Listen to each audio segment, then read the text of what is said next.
गुरुर्विष्णु गुरुर्देवो महेश्वरा गुरुर्साक्षात् परब्रह्म तस्मै श्री गुरवे नमः।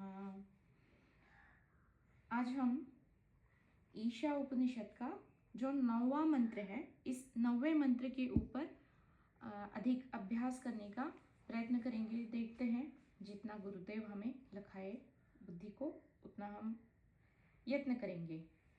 तो सबसे पहले तो इस मंत्र को हम पढ़ते हैं, इसका पदच्छेद अन्वय को देखते हैं, एक सरल अर्थ एक बार देख लेते हैं और फिर इसका अधिक गहराई में उतरने की कोशिश करते हैं। श्लोक है, अंधम तमः प्रविशन्ति ये अविद्याम उपासते ततो भूय इव ते तमो य उ विद्यायाम रताः। अब इसका जो पहला खंड है वहां पे बता रहे हैं, ये यानी जो मनुष्य अविद्याम उपासते, अविद्या की उपासना करते हैं, वे अंधम तमः प्रविशन्ति, अंधम यानी अंधेरा अज्ञान स्वरूप, तमः घोर अंधकार में, प्रविशन्ति प्रवेश कर जाते हैं। और ये विद्यायाम रतः, और जो मनुष्य विद्या में ही रत है, अर्थात जो ज्ञान के मिथ्या अभिमान में मत्त है, मद उनको ज्ञान का चढ़ा हुआ है, वे ते ततः भूयः, वे उससे भी भूयः इव मानो अधिकतर, जो पहले अंधकार के बारे में बताया गया, अज्ञान का अंधकार, तम का अंधकार, उससे भी अधिकतर तमस के अंधकार में प्रवेश कर जाते हैं। तो एक बार इसका सरल अर्थ जो गीता प्रेस गोरखपुर की जो पुस्तक है जिसमें उसमें जो व्याख्या की गई है उसको एक बार पढ़ देते हैं, फिर देखते हैं। तो अब इसकी व्याख्या करते हैं। यहाँ पे जो मनुष्य भोगों में आसक्त होकर उनकी प्राप्ति के साधन रूप, यानी जो भोग है उनको प्राप्त करना है, जो भी उनकी कामनाएं हैं उनकी पूर्ति करने के लिए अविद्या का, विविध प्रकार के कर्मों का, और जो भी माया में जो भी आवश्यक है उन सारे चीजों का ही वो अनुष्ठान करते हैं, उसी के ऊपर ध्यान केंद्रित करते हैं, और वे उन कर्मों के फल स्वरूप, अब कर्म है तो फल होगा, तो क्या फल होगा? उन कर्मों के फल स्वरूप अज्ञान के अंधकार से परिपूर्ण विविध योनियों और भोगों को ही प्राप्त होते हैं। इसका फल क्या होगा? अगर अंधेरा या फिर अवनति, तमस गुण जो जड़ता को प्राप्त हो जाती है, तो वो नीचे की दिशा है। अब मनुष्य तो सबसे ऊपर की योनि है, सर्वतोपरि उन्नत है, तो उससे नीचे गिर के फिर वो कहाँ जाएगा? निचली योनियों में, कीट या फिर जो क्षुद्र जो प्राणी है उनकी योनियों में चला जाएगा, जो मरने के लिए जन्म लेते हैं और जन्मते हैं बस मृत्यु के लिए। तो ऐसे योनियों में वो बार बार जन्म लेंगे और जो भोग है जिनकी उन्हें लालसा है, ऐसे भोगों को वो प्राप्त करेंगे बारंबार।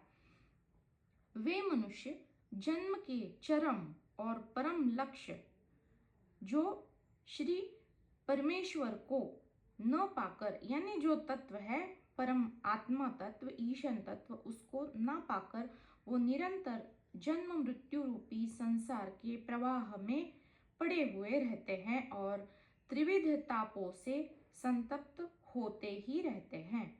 क्योंकि भवसागर है तो इसमें त्रिविध ताप बताए गए हैं। हमने इसको सबसे पहले सत्र में इसके बारे में अधिक विश्लेषण किया है, तो जिनको वो देखना है, जो ये त्रिविध ताप है, आध्यात्मिक, अधिदैविक और अधिभौतिक, तो वो पहले सत्र में हमने इसके ऊपर अध्ययन किया है।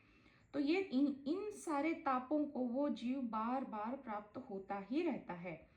अब दूसरा जो खंड है उसमें बता रहे हैं, अब कुछ मनुष्य ऐसे हैं जो शुद्धि के लिए, अंतःकरण की, चित्त की शुद्धि के लिए कुछ यत्न करते हैं, लेकिन जो मनुष्य न तो अंतःकरण की शुद्धि के लिए कर्तापन के अभिमान से रहित कर्मों का अनुष्ठान करते हैं और न ही विवेक, वैराग्य आदि ज्ञान के प्राथमिक साधनों का भी सेवन करते हैं।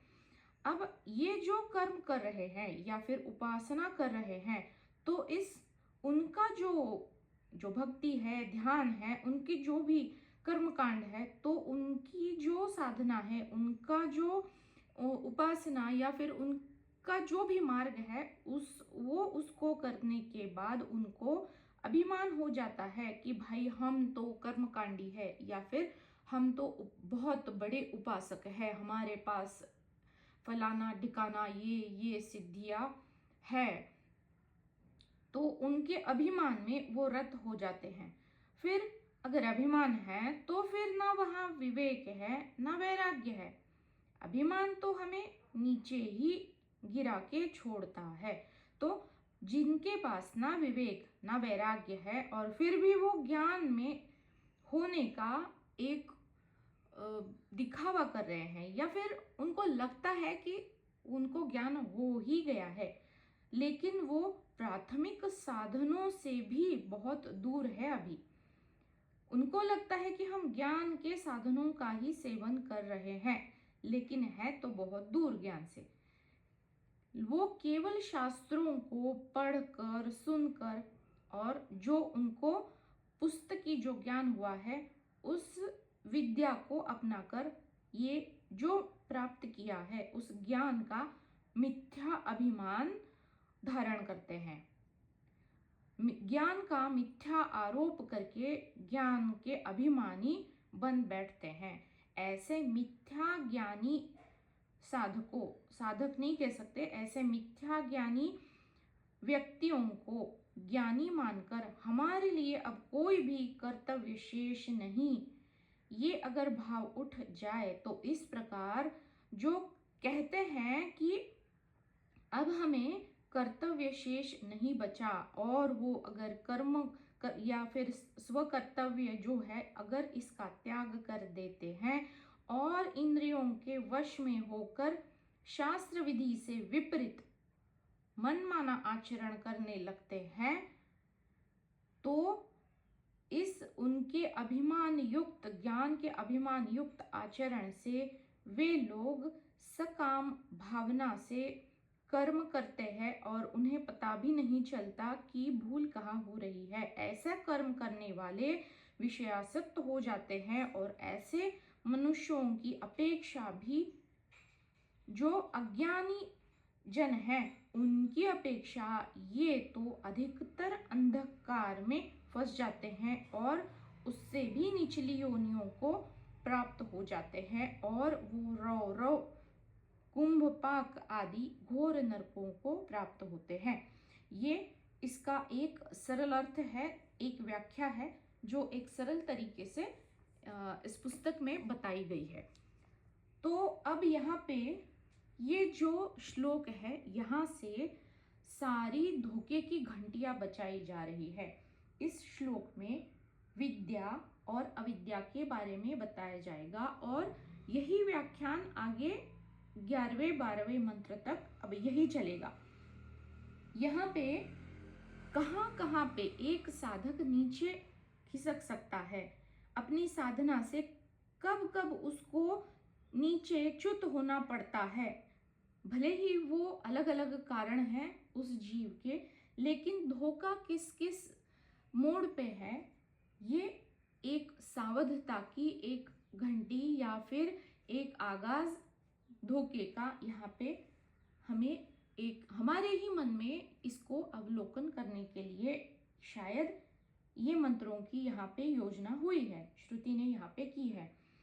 अब यहाँ पे इसके आगे के जो 4-5 जो मंत्र हैं, तकरीबन यही आशय के ये सारे मंत्र होंगे, लेकिन इससे पहले हमने बहुत गहरा जो है ज्ञान का जो सागर है उसमें डुबकी लगाई हुई है। पहले मंत्र में तो ईशन तत्व के बारे में हमने देखा है कि कण कण में इस ईशन तत्व का निवास है। हालांकि उसे देखने, जानने या पहचानने के लिए हमारी इंद्रियां सक्षम नहीं है, क्योंकि उनकी क्षमता ही नहीं है कि वो हर कण कण तक, हर रोम रोम में, हर जीव जितने भी ब्रह्मांड को व्यापित किया हुआ है जिसने, कहाँ कहाँ तक ये इंद्रियां जाएंगी। जैसे बहुत बड़ा सागर है तो सागर का कोई थांग, मतलब उसका जो क्षितिज है वो कभी हमें दिखेगा ही नहीं कि क्षितिज के आगे कुछ तो है। क्या उसको हम कभी देख पाएंगे? कभी नहीं। लेकिन अगर उसी सागर का थोड़ा पानी हमने किसी पात्र में उस जल को भर लिया, अब इस पात्र में जो जल है वो असल में सागर का ही जल है। अब इस पात्र में एक सीमित दायरे में उस जल को हमने प्राप्त किया है। अब इस जल का हमें निरीक्षण करना, उसका अवलोकन करना या फिर इसको संशोधन करना, उसका अभ्यास करना अब हमें संभव है। बस यही बात है। ये जो अनंत, अनादि, अथांग जो सागर फैला हुआ है, ये ब्रह्मांड है, उसी का एक हम हिस्सा है और एक साधन हमें मिला है देह रूपी, वो एक प्रकार से पात्र ही तो है। और जो कुछ भी इस ब्रह्मांड में है वो सब कुछ इस देह के भीतर भी है। बस वो सारा ब्रह्मांड को जानने की वजह, अगर हम इस पात्र के भीतर क्या है, अगर खुद की खोज करनी है तो बाहर ना करते हुए बस खुद को जान लिया जाए, जो भीतर है वहीं पे अगर खोज की जाए तो मानो सब कुछ जान लिया। इसके बारे में हमने बहुत सारे मंत्र अब तक देखे हुए हैं। 8वें मंत्र तक यही तत्व का ही सारा विवरण, अब अध्ययन देखा है हमने। अब ये जो साधन मिली है, देहरूपी जो साधन मिली है, वो इंद्रियां उसके साथ है।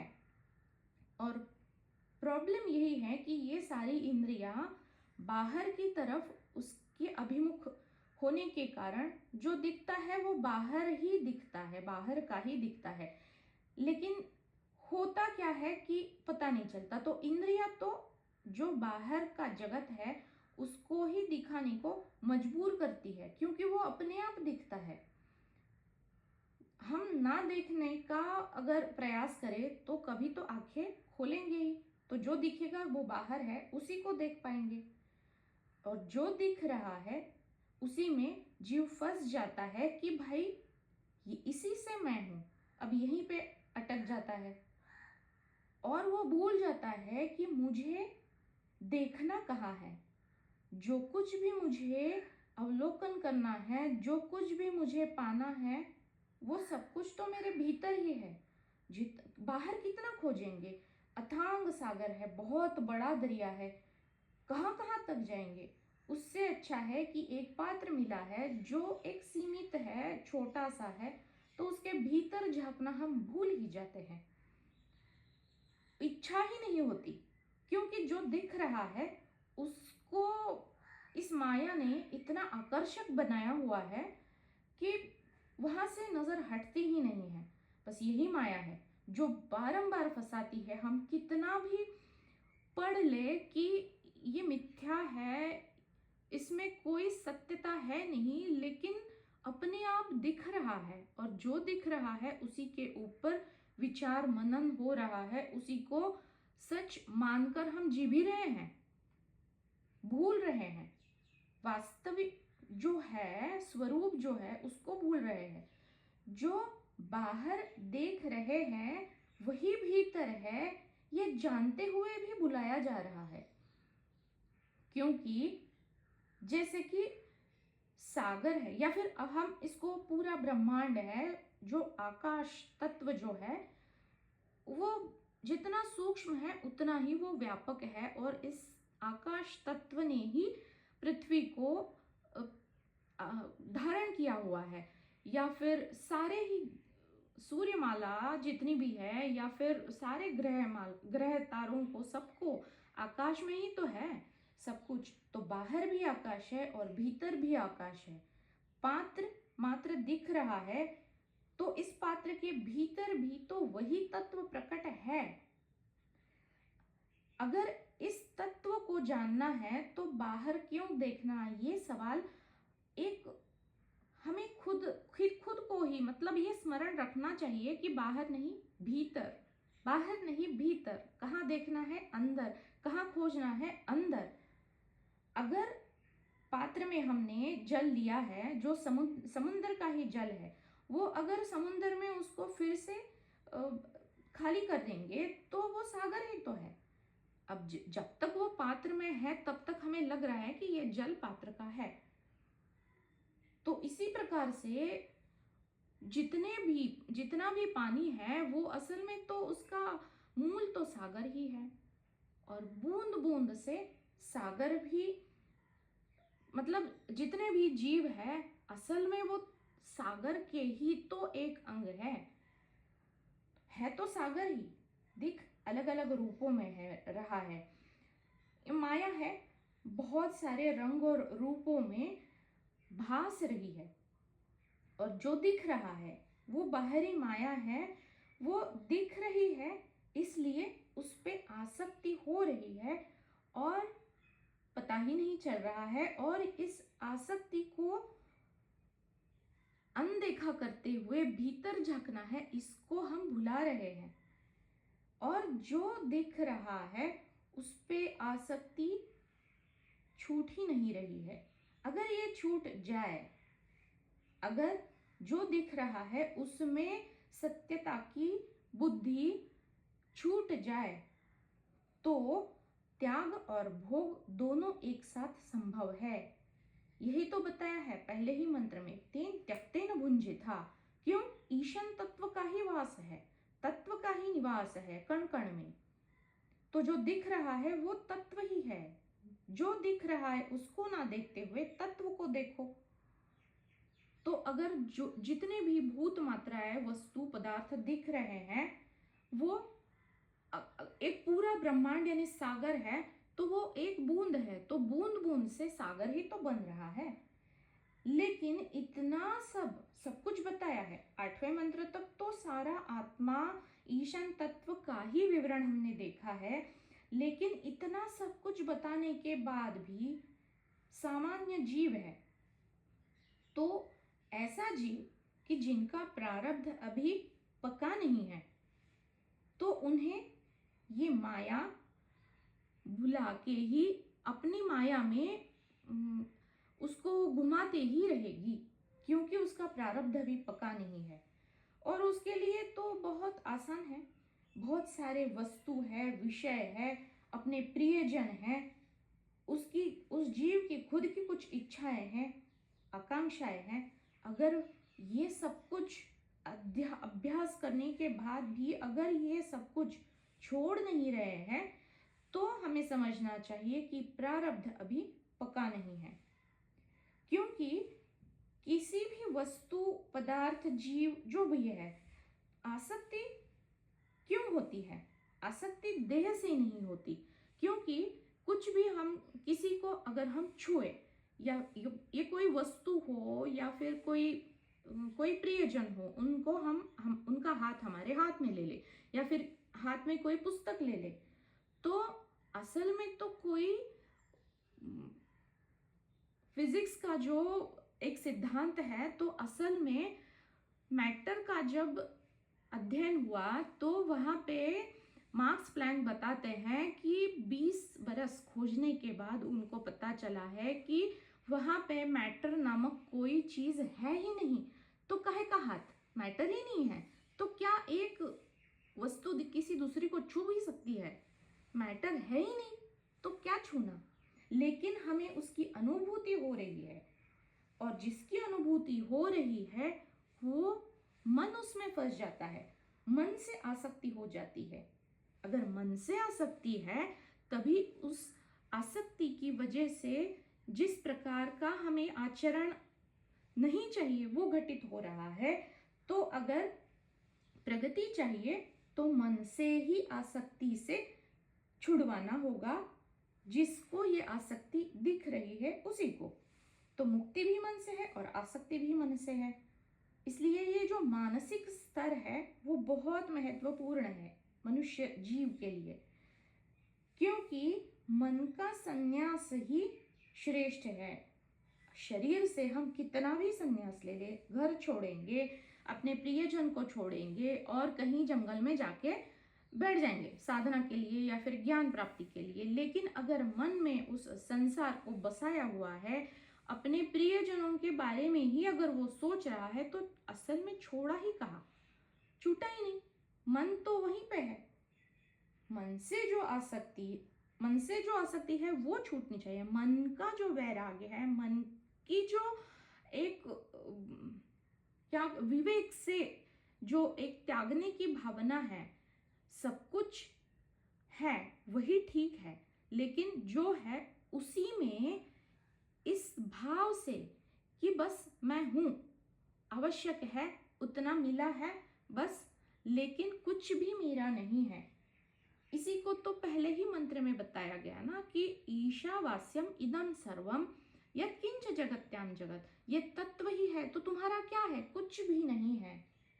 लेकिन फिर भी यह जो नहीं मानता कि ईशन तत्व ही कण कण में विद्यमान है, उसको नहीं विश्वास हो रहा है, तो ऐसे जो लोग हैं, ऐसे लोगों के बारे में अब आगे के मंत्रों में बताया जा रहा है कि ऐसे लोग घोर अंधेरे में चले जाते हैं। ये सारे मंत्र साधकों के लिए है ही नहीं, जो साधक के गुणों से पूरा पूरा है उनके लिए ये मंत्र है नहीं, लेकिन फिर भी हम भी तो सामान्य जन है, साधक है, तो ह्यूमन इज टू अर्न, कहीं भी गलती हो सकती है, तो उस गलती को सुधारने के लिए हमें ये जो मंत्र है इनका अभ्यास हमें जरूर सहायकारी होगा। तो ये हमारे लिए नहीं है, इसकी कोई आवश्यकता नहीं, ऐसी दृष्टि रखने से अच्छा है कि इससे मुझे क्या मिल रहा है और मेरी अवनति होने से मैं ही खुद को रोक सकता हूँ, तो मैं कहाँ भूल कर रहा हूँ अपने आचरण में, इसको देखने के लिए ये मंत्र जरूर हमें सहायकारी होंगे। तो अब ये सारे ही आगे के जो मंत्र हैं वहां पे ऐसे लोग जिनका अहम इतना बलशाली है कि ये सारा ज्ञान जो पहले 8 मंत्रों में बताया गया है उसको बताने के बाद भी उनका मैंपना, यानी मुझे ये चाहिए, मुझे ये भुगतना, ये भोगना है, तो ये सब कुछ जो इच्छाएं है ये अभी जिनकी निशेष नहीं हो रही है, या फिर मैं ही सब कुछ करता हूँ, ये भाव जिनका नहीं जा रहा है, तो जिसका मैं अभी शेष है, ऐसे अभागी लोगों के लिए ये आगे के जो 3-4 मंत्र हैं इसके बारे में बताया जा रहा है। अब इस मंत्र में अंधम तमः प्रविशन्ति ये अविद्याम उपासते। अब यहाँ पे अविद्या की उपासना जो करते हैं और विद्या की उपासना में जो रत है, ऐसे लोगों के लिए कहा जा रहा है कि ये दोनों ही तमस के अंधकार में, घोर अंधकार में घिर जाते हैं। अब ये क्या है, ये विद्या क्या है और ये अविद्या क्या है, इसको पहले समझ लेते हैं। आगे के मांडूक्योपनिषद में इसके ऊपर एक पूरा मंत्र है और बहुत विस्तार से वहां पे इसको हम समझेंगे, लेकिन अभी के लिए बस इतना हम जान लेते हैं कि 2 प्रकार की विद्याएं होती हैं, एक पराविद्या और एक अपराविद्या। तो ये जो अविद्या और विद्या बताया जा रहा है ये अपराविद्या के बारे में बताया जा रहा है। अब पराविद्या क्या है, हमें पता है, परम यानी तत्व, परमात्मा, परमेश्वर, ये पर शब्द से ही तो आते हैं। तो ये जो पर का जो ज्ञान है, यानी परमेश्वर का, परम आत्मा का, आत्मा यानी जो जीव है वो नहीं, परम आत्मा, जिस तत्व ने पूरे विश्व को व्याप्त किया हुआ है, जो कण कण में है, वो ईशन तत्व, उस तत्व को जानने की जो विद्या है, जो ज्ञान, आत्मा का जो ज्ञान है या फिर जो ब्रह्म विद्या है, उसको पराविद्या कहा गया है। जो मेरा स्वरूप है, जो मेरे स्वरूप में स्थित होने के लिए सहायकारी है, वो है ब्रह्म विद्या, वो है पराविद्या, वो है ज्ञान मार्ग। और अपरा विद्या यानी क्या? जो पर से दूर है, यानी क्या? जो माया की जो विद्या है। अपरा से हम माया को समझते हैं, जो मिथ्या है, जो जीवन है, लेकिन उसमें भी तो जीने के लिए बहुत सारी, जैसे 14 विद्या और 64 कला, गणेश जी का अधिष्ठान है ना ये सारा। तो ये जो जीवन जीने के लिए बहुत सारी कला है, बहुत सारी विद्या है, ये सब कुछ अपरा विद्या के निहित है। तो इसके बारे में यहाँ पे बताया जा रहा है। अब ये विद्या यानी क्या? भौतिक विद्या है, या जिसको हम बायोलॉजी या फिजिक्स या फिर मानसिक शास्त्र जो विज्ञान है, साइकोलॉजी, और बहुत सारी जो विद्याएं हैं जो जिसके बारे में फिर संशोधन होता है, ज्योग्राफी, जियोलॉजिकल सर्वेस आदि आदि बहुत सारी विद्याएं हैं। तो ये विद्याओं के बारे में, अब ये तो माया की विद्या हो गई। अब यहाँ पे अविद्या उपासते पहले खंड में बताया जा रहा है कि अविद्या की उपासना करते हैं, और दूसरे खंड में बताया जा रहा है कि विद्यायाम रताः। अब ये विद्या जो बताई जा रही है, तो ये बहुत सारे जो शास्त्र, जो माया के जो विज्ञान है, उसके बारे में जो अभी हमने देखा वो। और अब अविद्या क्या है?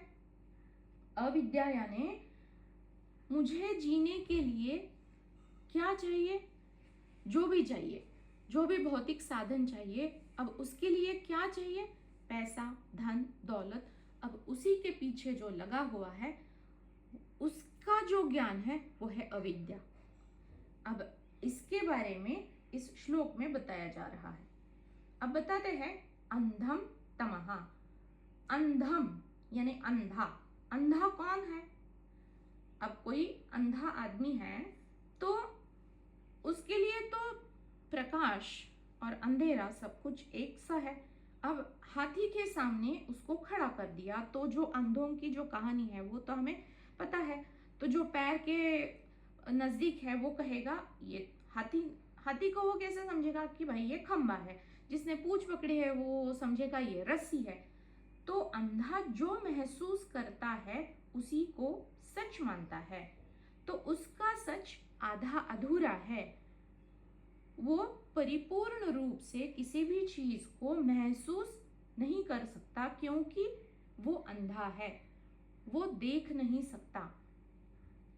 अब इसी प्रकार एक अज्ञानी अंधा है जो सच को कुछ और ही समझता है तो कुछ, लेकिन वो कुछ अलग ही दृष्टिकोण से उसको समझता है। उसकी जैसी समझ है, उसको जितना समझ में आएगा वो उतना ही समझेगा।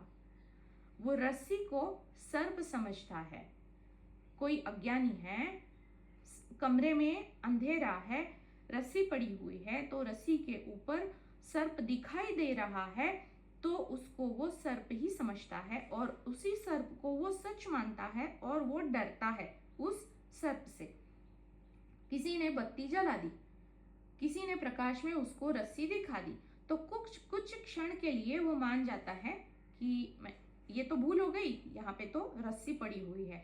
लेकिन भूलना ये तो तमस गुण है, वो भूल जाता है 2 दिन के बाद कि ये रस्सी ही पड़ी हुई है। अब फिर से उस रस्सी पे उसको सर्प दिखाई दे रहा है और उसी सर्प से उसको डर भी लगता है। यही हो रहा है एक अज्ञानी के बारे में, जिसके बारे में अविद्या कहा जा रहा है। यानी जो माया है उसकी मिथ्या समझाई गई, उसकी नश्वरता दिखाई गई, तत्व को क्या है समझाया गया, जनाने की कोशिश की गई, लेकिन फिर भी जिसको माया में जो भी दिख रहा है उसी की अपेक्षा है, उसी की इच्छाएं कामनाएं बाकी है, तो वो फिर से भुलाया जा रहा है। जो ज्ञान है, जो जो जनाया गया, उसको वो भूल रहा है, और जो दिख रहा है उसी में सत्यता माने बैठा हुआ है। यही तमस गुण है। जो दिखता है उसे सच मानने को ये तमस गुण मजबूर करता है। यानी जो दृष्टि दिखा रही है वही सच है, उससे परे कुछ सच हो ही नहीं सकता। ऐसे ये तामसी गुण तमस के अंधकार में एक अज्ञानी को अंधे के जैसा बर्ताव करने के लिए मजबूर करते हैं। अब ये कौन कौन से होते हैं? ये जो आकर्षण होते हैं तमस गुण के, तो ये है भौतिक सुख, या फिर लौकिक कामनाएं, या फिर जो भी सांसारिक वस्तुएं हैं, व्यक्ति है, उनके पीछे भागना। अब ऐसे जीव के भीतर ज्ञान का अभाव है, यानी यहाँ पे प्रकाश के अभाव से एक तमस का अंधेरा है। इसलिए वो इस उजाले को बाहर यानी माया में खोज रहा है। उसको लगता है कि जो माया में जो भी चीजें हैं, जो भी व्यक्ति या वस्तुएं हैं, उसी से ये प्रकाश, ये सुख, वो आनंद उसको वही प्राप्त होगा। इसलिए वो वहीं पे खोज रहा है, लेकिन उसके भीतर अंधेरा है, ज्ञान का अभाव है, प्रकाश का अभाव होने के कारण ये गहरा अंधेरा उसी के भीतर है। भौतिक सुख तो कौन कौन से हैं? पैसा, नाम, घर बार, संपत्ति, मान, सम्मान। जो अज्ञानी उसी में ही फंसा रहता है, और ऐसा अभागा इन सबको पाने के लिए, उसी को सच मानते हुए इन सब को पाने के लिए, ये सब कैसे मिलेंगे? पैसे से मिलेंगे। तो वो पैसे के पीछे भागता है, पूरी जिंदगी पैसा कमाने में लग जाता है। अब उसके लिए कोई माइक विद्या ग्रहण करता है, कुछ तो सीखना पड़ेगा, पैसा कमाना है तो धन कमाने के लिए जो आवश्यक बनेगा वो बन पड़ेगा, वो करेगा। माया में धन प्राप्ति के लिए जो भी साधन उसे अच्छा लगे वो उसको प्राप्त करेगा। अब ये सारी ही अविद्या ही है। मतलब कोई भी ले लो, बायोलॉजी ले लो, फिजिक्स ले लो, केमिस्ट्री ले लो, साइकोलॉजी ले लो, कोई भी शाखा है, ये विज्ञान है, ये माया का ही ज्ञान हमें सिखाती है। ये इसको शास्त्रों ने अविद्या ही कहा गया है। इन अविद्याओं से अगर माया की मिथ्या के सुख या माया में जो आनंद मिल रहा है उसी की खोज हो रही है, तो ये ज्ञान कैसे हो सकता है, या फिर ये विद्या कैसे हो सकती है?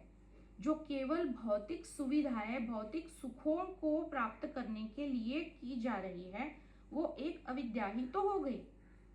और अगर इसी को यानी ये भौतिक सुख या आनंद, भौतिक आनंद जो आनंद है नहीं वास्तविक, लेकिन उसी को प्राप्त करने का अगर जीवन का लक्ष्य बना ले, तो ऐसा जीव अविद्या की उपासना करता है, जो घोरतम अंधकार में घिर जाता है।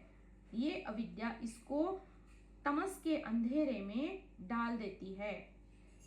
यहाँ पे उसको अब मात्र पैसा कमाना है। अब मूल्यों का आचरण उसने उसकी कीमत दे दी, वो भी स्तर उसके नीचे आ गए। धन को ही आज का जो जमाना है, यहाँ धन को ही मान मिलता है, धनी को ही सम्मान मिलता है, और जो समाज में अच्छा माना गया है उसी को सच मानकर वो इस घोरतम अंधेरे में घिर जाता है और दिखावे में ही फंस जाता है। अब ये समाज में ये जो मान्यताएं हैं वो क्यों हैं? क्योंकि ये अंधेरे में क्यों डालती है? ये गलत मान्यताएं, गलत अवधारणाएं हैं जो समाज ने माने रखी है, और अगर ये खुद उसके ऊपर काम ना करते हुए उन्हीं को सच मान रहा है, तो ये अंधकार में क्यों लेके जा रही है? क्योंकि यह ब्रह्म या फिर तत्व या फिर सत्य के खोज के जो दिशा है उससे बिल्कुल विपरीत विरुद्ध दिशा में लेके जाएगी ना। सत्य या तत्व की कौन सी दिशा है? प्रकाश की दिशा है। और ये जो भोग या फिर सुख पाना है और उसके लिए जो मान्यताएं हैं उनको पाने की जो विद्या है वो कहाँ पे लेके जाएगी? वो नीचे अंधकार में लेके जाएगी। जो प्रकाश से विरुद्ध दिशा है वो तो अंधकार की है। ऐसी कोई जगह नहीं है जहां प्रकाश और अंधेरा एक साथ पाया जाए। अब ये जो अंधेरा है, तमस के गुणों का जो अंधेरा है, ये तमस गुण जो है ये ऐसे होते हैं कि वो किसी भी परिवर्तन को स्वीकार नहीं करते। अब ठंडी का मौसम अभी चल रहा है तो सुबह हम रजाई में होते हैं तो उस रजाई से बाहर आने में हमें बहुत प्रयास करना पड़ता है, क्योंकि उसको जब हम दूर करेंगे तो ठंडी लगेगी। तो हमारा जो शरीर है वो एक उसको बाधा एक प्रतिबाधित कर रहा है उस रजाई को हटाने में। तो उस तमस गुण को हमें जीत कर ही उस आलस्य से बाहर निकलना होता है। लेकिन ये तमो गुण किसी भी परिवर्तन को आसानी से स्वीकार करने नहीं देता। ये विशेषताएं हैं तमस गुण की। जैसा है वैसा ही पड़ा रहेगा। संडे के दिन आप देखेंगे जो जैसा है वैसा ही पड़ा रहेगा घर पे, तमस गुण है। और अगर ये बढ़ जाए तो ये दुर्गुणों को ही बढ़ावा देते हैं। और जो तमोगुणी होते हैं वो इन दुर्गुणों में फंस जाते हैं और फिर माया का जाल इस तमस गुण के कारण अपने आप फैल जाता है। अगर ये तमस गुण बढ़ गए तो तामसिक विचार आएंगे। तामसिक विचारों से कर्म भी तामसिक होगा। पहले ही मंत्र में हमने पिछले सत्र में देखा, तत्व में कोई अशुद्धि नहीं है, वो शुद्ध है, पवित्र है और अपाप विद्धम है। किसी पाप से उसको विद्ध किया ही नहीं जा सकता। लेकिन अगर तमस गुण के विचार है, तामसिक विचार है और इसी विचारों से अगर कर्म हुआ तो कुछ ना कुछ पाप होगा जरूर। तो गलत दिशा हो गई, प्रकाश के बिल्कुल विपरीत दिशा हो गई। और ये तामसिक जो विचार है यही तो माया का मल है। ये वैचारिक अशुद्धि से फिर आचरण में जो अशुद्धि या फिर आचरण, गलत आचरण या फिर अशुद्ध आचरण कब हो जाए पता नहीं चलता। तो ये सारा विपरीत दिशा में लेके जाने वाला ये तमस गुण है। और इस तमस गुण के कारण अविद्या में फंसे रहने के जो संस्कार है ये हम सबके ही जीव के सब जीवों के अंतःकरण पर या चित्त पर अनेक जन्मों जन्मों से है, अनेक परतें बनी हुई है। अब ये तमोगुण यानी एक जैसा कोई काटा होता है ना, जिसके कांटे होते हैं, ऐसा कोई विषैला अगर कोई वृक्ष हो तो उसको हम कितना भी काटेंगे वो अपना अस्तित्व बनाए रखता है। कहाँ? जमीन के नीचे, क्योंकि उसको पानी बहुत कम लगता है, बहुत कम मात्रा में लगता है। और जब अच्छी स्थिति बन जाए वो अपने आप अंकुरित हो जाता है। तो ऐसा ये तमस गुण है, कितना भी हम ऊपर ऊपर से काटे उसको, जब तक उसके मूल को हम ना जान पाए वो निशेष नहीं होता। यथा काल जहाँ संभव उसको अच्छी परिस्थिति या फिर उसको अपना सिर ऊपर करने की जहाँ पे मौका मिले वो वहाँ पे अपना अंकुर फैला ही देगा। ऐसा ये तमोगुण है जो अविद्या में फंसाता है। अब जो शरीर के बारे में हमने पढ़ा कि ये तत्व तो उसमें कोई शरीर है ही नहीं ना, वो अपाप विद्धम है, अस्नावीरम है, उसमें कोई स्नायु नहीं, वो शरीर ही नहीं है कोई। जितने भी शरीर हमने वहां पे देखे तो ये जो मल या जो भी अशुद्धि है वो तो शरीर में है ना। हमें लगता है कि कितना सुंदर देह है, कितनी अच्छी काया है। अगर इस शरीर को हम कहीं पे काटेंगे तो खून बहेगा, फिर पानी, फिर पस, बहुत गंदगी है। ऐसे ही अगर रखेंगे तो मक्खियाँ या फिर आएंगी, ये वो घाव बढ़ेगा, घिन आएगी। ऐसा ये शरीर है। बहुत सारे मल, बहुत सारी अशुद्धियाँ इस शरीर से जुड़ी हुई है। जैसे हम देखते हैं ना कि किसी को अगर कोई व्यसन या फिर बुरी आदत लग जाए तो बहुत मुश्किल होता है वो छोड़ना। आदतें, ये बुरी आदतें छोड़ना बहुत मुश्किल हो जाता है क्योंकि वो पीछा नहीं छोड़ती। ये तमस गुण भी वैसा ही है। और जैसे कोई कोई पान का व्यसन किसी को या फिर किसी को मदिरा पीने का व्यसन जब लगता है तो वो जल्दी से जैसे छोड़ता नहीं है ना, उसी प्रकार ये जो जीव है, ये अविद्या का इसको व्यसन लगा हुआ है, तमस गुण का व्यसन लगा हुआ है। उसको सुख की चाह है, उसको सुख चाहिए। कौन सा सुख? भौतिक सुख। उसको कोई परेशानी ना हो, कोई दुख ना हो, और उसके लिए उसे पैसा चाहिए। और यही अविद्या है जो जन्मों जन्मों से हम पाले हुए हैं, अपने ही चित्त में ये संस्कार पड़े हुए हैं। अब ये जो यहाँ पे विद्या और अविद्या यानी माया का ही सारा पसारा है। तो जितनी भी लौकिक विद्याएं हैं वो क्या करती है, किसी ना किसी प्रकार का संशोधन हो जाता है। और अभी तो देखिए एआई की टेक्नोलॉजी, आर्टिफिशियल इंटेलिजेंस आ रहा है, तो रोटी बनाने की मशीन आ रही है। बस जो चाहिए बस बटन दबाए, अपने आप रोटी बन के आ जाएगी।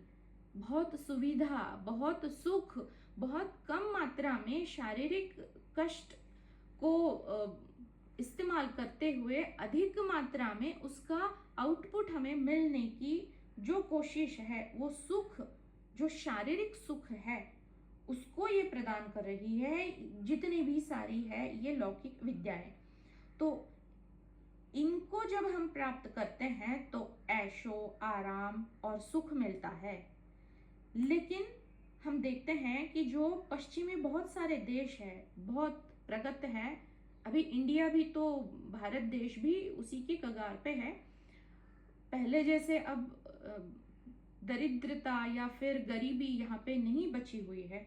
बहुत सारे सुख के साधन यहाँ भी मौजूद है, लेकिन वहाँ पश्चिमी देश में बहुत सारे मानसिक प्रॉब्लम्स बहुत हैं।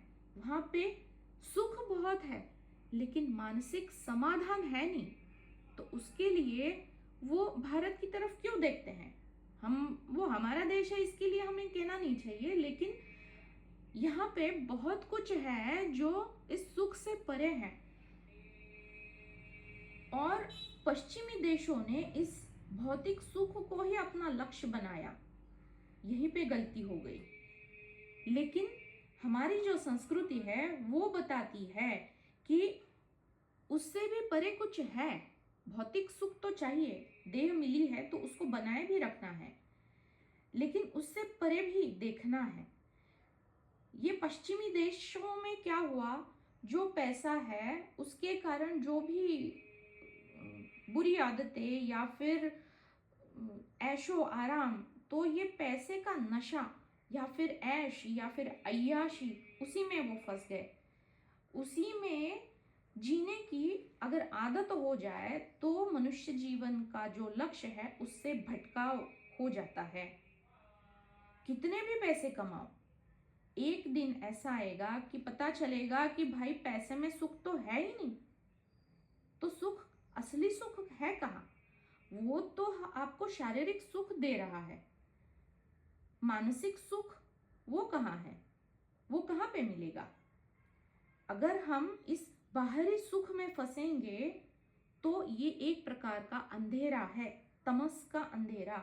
यही तमस का अंधेरा, इस अंधकार में एक अज्ञानी अंधा होकर बार बार प्रवेश करता है, श्रुति बता रही है, तो बार बार वो वही खींचा चला जाता है। जैसा कि एक नशेड़ा कोई है, उसको दारू का अगर व्यसन जड़ गया, तो वो उसका जब टाइम होता है वो तो रात को वो वहीं पे चला जाता है, उसको वो तलफ आ जाती है दारू पीने की।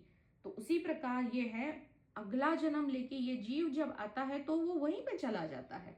संस्कार पड़े हुए हैं जन्मों जन्मों से, क्योंकि वो खुद को भोक्ता मान रहा है और भोगवादी बनकर वो भोगने की लालच से अगर वो कर्म करता है तो वो कर्ता भी बन रहा है और भोगने की कुछ कामना है। अगर कामना शेष है तो ऐसे लोगों के लिए तो श्रुति ने पहले ही बताया है, कुर्वन् एव कर्माणि जिजीविषेत शतम समाहा।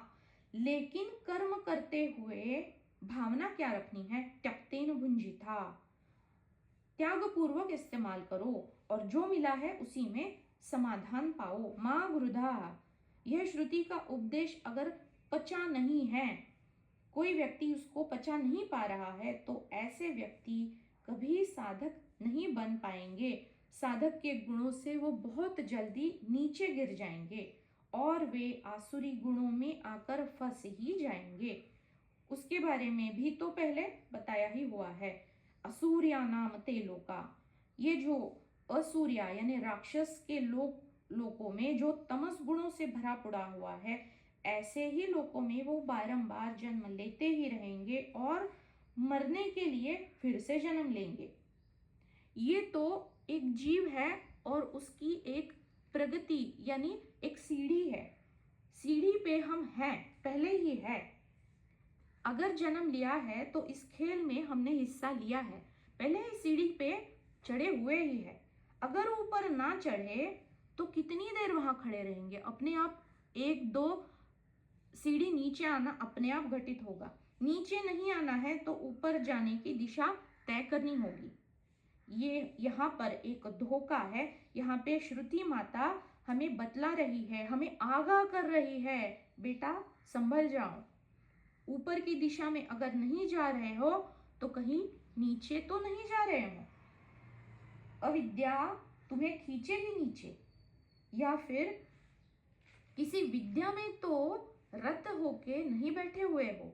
अब यहाँ पे बताया जा रहा है कि विद्या यानी क्या, भाई हमने तो सब कुछ पढ़ लिया, हमें तो सब कुछ पता है, इसका एक जो अभिमान आ जाता है कि मुझे तो सब कुछ पता है। ये जो सूक्ष्म अहम, जो हमें पता भी नहीं चलता कि वो किस परत के नीचे जाके छुपा हुआ है। ये जो बाहरी माया है जो दिख रही है, उसको त्यागना एक बार तो संभव है, आसान है, लेकिन जो दिखता नहीं है वो सूक्ष्म अहम को छोड़ पाना बहुत मुश्किल है। ये गुरु की कृपा के बिना संभव ही नहीं है। इसको कबीर जी कहते हैं ना, मोटी माया सब त्यजे, झीणी त्यजी न जाए। ये जो झीणी है, ये जो छोटी है, ये जो सूक्ष्म है, इसके बारे में श्रुति बता रही है कि ये जो विद्या में जो रत है, ये जो पुस्तकी ज्ञान के जो पंडित है, ये जो अध्यात्म की डींगे मारते हैं और जो खुद को बहुत बड़ा ज्ञानी साबित करने की कोशिश करने के लिए वाद विवादों में बढ़ चढ़ के जो हिस्सा लेते हैं और दूसरों को नीचा गिराने के लिए इस ज्ञान का जो इस्तेमाल करते हैं, ऐसे लोग तो, ये पहले वाले जो लोग हैं ना, वो जिस अंधकार में गिरते हैं उससे भी गहनतम अंधेरे में गिरते हैं। अब इसको हमने एक तो ये अर्थ हो गया। अब इसको हम दूसरे अगर तरीके से समझे तो यहाँ पे दो स्तर है। एक माया का स्तर है, यानी व्यवहारिकता का स्तर है, या फिर जो हमारा प्रपंच है, या फिर जो सांसारिकता है उसका एक स्तर है, और ये जो ज्ञान का स्तर है जो माया से परे है। इसको अब अध्यात्म के स्तर से भी इसको हम जान सकते हैं। तो कोई लोग ऐसे होंगे जो मात्र संसार में फंसे हैं, उनके लिए उनका प्रपंच ही मात्र जीवन बन गया है, वही उनका लक्ष्य बन गया है। इसकी इतनी अति हो गई है कि वो अंधेरे में फंस गए हैं। श्रुति माँ बता रही है, धोखे की घंटी बजा रही है, उसको त्याग दो, वर्ज करो, वर्जित करो, अति ना करो, अति सांसारिकता में ना फंसो, गहरे अंधेरे में फंस जाओगे तमस के। अब दूसरे स्तर पे अगर हम देखें तो है आत्म तत्व का ज्ञान, जिसको हम आध्यात्मिक स्तर भी कह सकते हैं इसको। तो जो अब पुस्तकी पांडित्य, तो शब्द तो सारे समझ में आ गए, लेकिन अब सब कुछ मुझे प्राप्त हो गया, जो मैं हूं सो हूं। अब मुझे इस जीवन में जो मिला है, उस जगत की, इस देह का कोई काम नहीं, इस संसार का कोई मुझे अब कोई उसकी कोई यही नहीं बनता, उसका कोई कारण ही नहीं बनता होने का। अब उसको बहुत ही निचले स्तर से अगर देख रहा है और बस अध्यात्म और अध्यात्म, श्रुति माँ बता रही है ये भी अति ना करो, अति सर्वत्र वर्जयेत। अब इसको कैसे सदेंगे? तो जो प्रपंच हमें मिला है, जो जीवन हमें मिला है, जो जिस माया में हम जी रहे हैं, उसको भी संभालना है, लेकिन लक्ष्य कहाँ पे रखना है? आत्म तत्व की प्राप्ति। तो प्रपंच और अध्यात्म ये दो स्तर है, और ये दो एक ही रथ के दो पहिए हैं, और दोनों होने चाहिए। अगर एक ही पहिया है तो वो रथ आगे नहीं बढ़ पाएगा। मिला है, जीवन मिला है, कुछ ना कुछ उसकी उपलब्धियां है, तो उसको समझना है कि क्यों मिला है, और लक्ष्य कहाँ पे रखना है। लक्ष्य तो ऊपर पराविद्या की तरफ रखना है, लेकिन उसको सधने के लिए देखना कहाँ पे है? माया में ही। जो प्रतिबिंब दिखाई दे रहा है, प्रभाव तो वहीं पे है ना सारे, तो उसको भी देखना है, लक्ष्य ऊपर भी रखना है। और ये भगवान कहते हैं, अर्जुन, हे अर्जुन, तुझे इसको सधना ही होगा, ये तो तुम्हारे ही जीवन का युद्ध है, ये तुम्हें ही करना है। अब इसको कैसे सब कुछ करना है समझते हैं कि विद्या यानी यहाँ पर माया की विद्या, माया की जितनी भी विद्याएं हैं उन्हीं को यहाँ पे विद्या से कहा जा रहा है। तो शास्त्रों में इसको उपासना भी कहते हैं। अब जैसे कि पुत्र चाहिए तो उसके लिए जो पुत्र कामेष्टि यज्ञ दशरथ जी ने किया था, तो ये उपासना हो गई। तो जो चाहिए उसके लिए, माया में जो चाहिए वो हम जैसे सीखते हैं, तो प्रयत्न करते हैं, तो जिसको प्राप्त करने के बाद अगर हमें कोई अहंकार या घमंड या उसमें ही सुख देखने की जो वृत्ति है वो अगर बढ़ रही है, तो क्या वो असली विद्या है? नहीं है, वो तो माया की ही विद्या है। क्योंकि जो विद्या है सा विद्या या विमुक्तये, और विद्या विनये न शोभते। अगर वो विनय नहीं आ रहा है तो वो असली विद्या है ही नहीं। पैसा, इज्जत, इस सब का, या फिर बल, इस सब का घमंड तो बाहरी है ना, वो दिख जाता है, लेकिन इन सारी विद्याओं का, इन कलाओं का इतना ये अहम जो सूक्ष्म है, उसको देख पाना बहुत मुश्किल है। जीनी माया त्यजी न जाए। जितना सूक्ष्म होता है उतना वो दिखता नहीं, और उतना ही वो घातक भी होता है जीव के लिए। साधना पथ पर कोई साधक है और ये अगर झीनी अहंकार, जीना अभिमान उसको लग गया, इसकी व्याधि, तो ज्ञान मार्ग पे ये बहुत बड़ा प्रतिबाध खुद ही वो हो जाता है। अब ये तो हो गया माया का। अब उसने अगर तत्व के बारे में जान लिया कि हाँ यही सब कुछ है, और उसने अध्यात्म का अवडंबर बना लिया अपने जीवन में, और अब वो बोल रहा है कि जितनी भी अगर विद्याएं हैं, माया की विद्याएं हैं, अविद्याएं हैं, मैं इनको बिल्कुल नहीं स्वीकार करता, मुझे कुछ नहीं चाहिए माया का। अगर वो विज्ञान को ना स्वीकारे तो क्या होगा? उसको जो भी पढ़ना है, जो भी पुस्तकें या फिर जो भी उसको ज्ञान कहाँ से मिलेगा, उसी से उसी को पढ़ेगा, यहाँ ना वहाँ, या फिर इंटरनेट पे पढ़ेगा। पढ़ने के लिए उम्र हो गई तो क्या दिखेगा उसको, उसको चश्मे की जरूरत पड़ेगी। तो चश्मा क्या है? चश्मा तो विज्ञान का ही तो आविष्कार है। अब वो विज्ञान को नकार रहा है तो वो अध्यात्म कैसे करेगा, सधेगा कैसे? वो अपने ज्ञान में कैसे स्थित हो पाएगा? इस्तेमाल ही नहीं करेगा जो उपलब्ध साधन है। या फिर अगर इंटरनेट अभी उपलब्ध है, उसको ज्ञान हो गया, उसने बोला मैं इसका इस्तेमाल करूंगा ही नहीं, तो वो ज्ञान कितने लोगों तक पहुंचेगा? वो कहीं पे जाके बैठा हुआ है, अध्यात्म अध्यात्म करके किसी जंगल में जाके बैठा है, तो उसका तो काम हो गया, लेकिन उसका फायदा किसी समाज के किसी भी एक जीव या किसी एक व्यक्ति को हुआ? कुछ नहीं फायदा हुआ। तो जो जीवन मिला है बहुत अनमोल है। 184 योनिया का ये एक जो सीढ़ी है उसको पार करके यहाँ पे आए हैं। लेकिन देह साधन है, अगर देह नहीं है तो इसको सधेंगे कैसे? अध्यात्म को साधना है तो देह तो साधन है ना, उसी में रहकर सधना होगा। इसके लिए कहते हैं कि देहम आद्यम खलु धर्म साधनम।